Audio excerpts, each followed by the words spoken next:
We're back at it. Recently moved to Michigan, left all my bikes in far, far away land.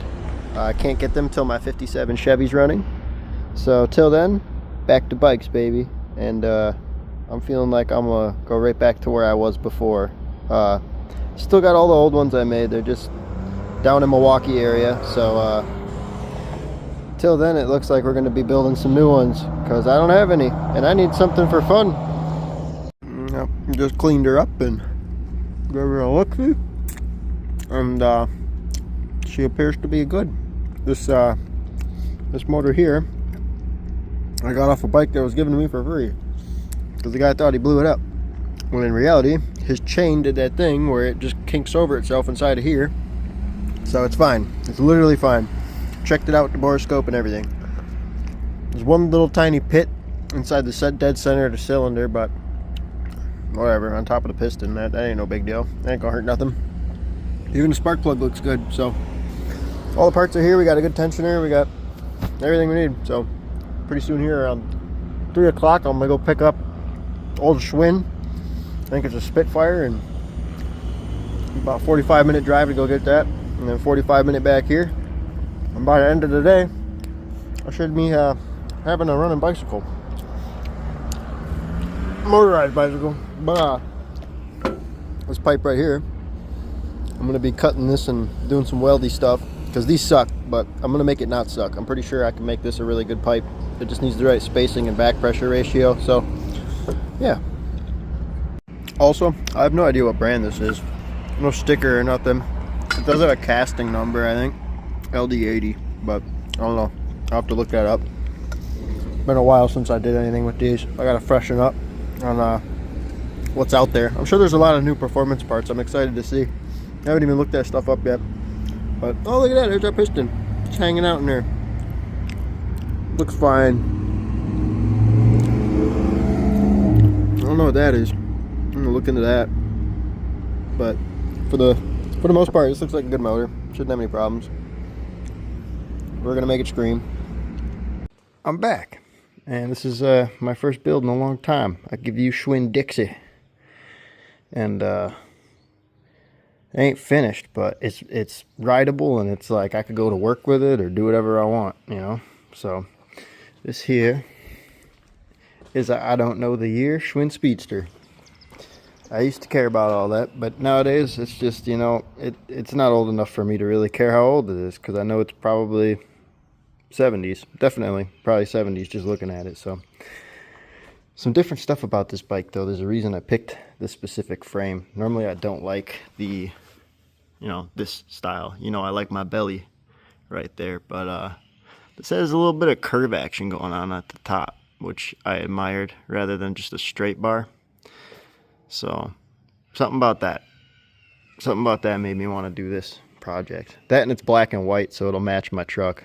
Oh yeah, I'll have some videos on that coming up too. I'm working on a 57 Chevy pickup truck. I did a LS swap on it, so once I get that running, I'll post a few more videos on what's going on with that. So yeah, full custom pipe on this one. I just used a pipe bender, cathedral pipe bender, and a welder. And I did mount it to the block using a nut washer and some weld, and that's not really necessarily removable at the moment, but with a grinder I can get it off if I ever really need to. But it pivots to where I can take this off and it'll pivot down, so that's convenient and it stays out of my way. But if I take the block out, the pipe's got to come with it. No big deal. Really doesn't bother me. Now, this is why I chose this bike. This is an internally regulated rear hub that has 3 speeds. So if you're curious about how that works, look it up, because I literally rebuilt this entire hub and I still don't understand how it functions. But you pull on this cord, and the harder you pull on it, I'm guessing it changes some kind of internal something, because it's literally got 1 speed, but I'm not kidding you. When you hit the shifter, it changes the, like, you got first, second, and third. I swear it. So whoever wants to look into how these work, it ain't gonna be me, but it is pretty neat. But obviously, it's not affecting the engine drive side of things. I'm not getting any gearage out of that, but I do get gears out of this, and everybody knows pedaling while, you know, giving her the beans with the motor does actually give you a little, you know, you can feel it. It's good for launch, etc. So I can do like first, second, and third launches on my pedal side, so that's kind of cool. I figured that'd be good for racing. Stock intake.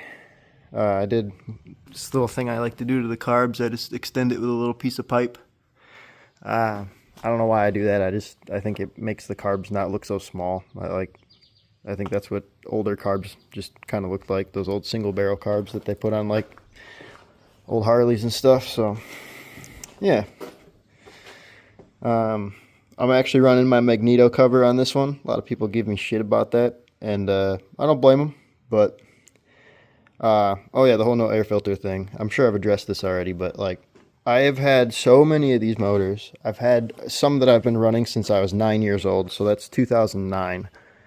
And they haven't blown up. I never got anything in my cylinder that caused an issue. The only way I've ever had a block go bad in my entire time was I got a faulty ring. So take that into consideration if you're worried about it. If you want to put a piece of mesh over that for peace of mind, do it. I'm not gonna. I don't care enough. They never gave me an issue before, ever. And I've put a lot of miles on these things. A lot of my parts and the remainder of the bikes that I've built are in Milwaukee, Wisconsin at the moment, and I am in Michigan.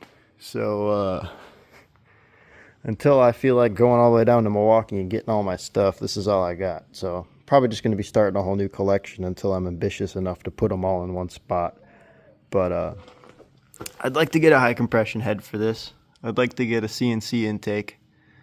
I'm probably going to work in an expansion chamber of some kind at some point. I'm going to redo this section into a cone, and then I'll probably redo like somewhere in this area into a cone, and then I'll run a smaller diameter pipe out, and then I can run the pipe all the way out the back of the bike. But for now, this is what I got. Surprisingly, she goes 30 the way she sits. I used a draggy. If you don't know what a draggy is, you should you know, do some more race car stuff, man.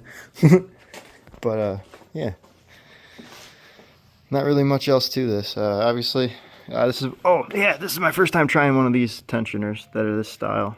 No complaints. I like it. I like the way it matches the arc of the wheel. It gives the body of the bike some more stuff to look at, so that's cool. I want to fill this area in with something.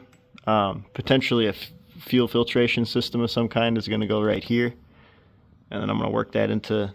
I'm going to wait till the carb's lower though, because as of now it's right there, so I can't even barely fit a filter right here, and I don't want a filter right there. I want it in the center of the bike. Any weight distribution I can get out of these to be center, I would like to, because just the chain, drive chain being on this side, this chain's a lot heavier than that chain. Sprocket, this sprocket's a lot heavier than that sprocket. There's a lot of things to take into consideration. Everybody says, oh, it's all small things, but all those small things add up if you actually care enough. So yeah, and for the first time I didn't have to put a child crank on it. I actually elongated and stretched the motor to make it work. A lot of people don't like doing that. I use spacers, etc., lock washers, and different mounting hardware that you can look at right there. I extended the studs. I got stainless studs for it. Oh, these ones aren't stainless. I take that back. I think these are the originals from the back. But yeah, stretch the wires just so I could run my CDI back there. I don't want it up here. I think that's ugly. Not really much else to go over on this. I want to get a better seat. That's really it. Maybe put a headlight on it, and then run some kind of double stack magneto or something like that, so I can run power to my headlight without robbing my spark plug. But definitely plan on upgrading this as much as I can without like blowing it up, if that's possible. So yeah, this is this bike. I'll get some videos of it driving, probably idling, etc. But I'll end off with the good side, because in my opinion every bike's got a boring side and a fun side, and I think this is the fun side. So more to come in the near future. Plan on building quite a few of these again. It is something I rather enjoy. So thanks for watching if you are. Appreciate anybody who's willing to take the time out of their day to enjoy this hobby. I think it's a pretty cool one. Later.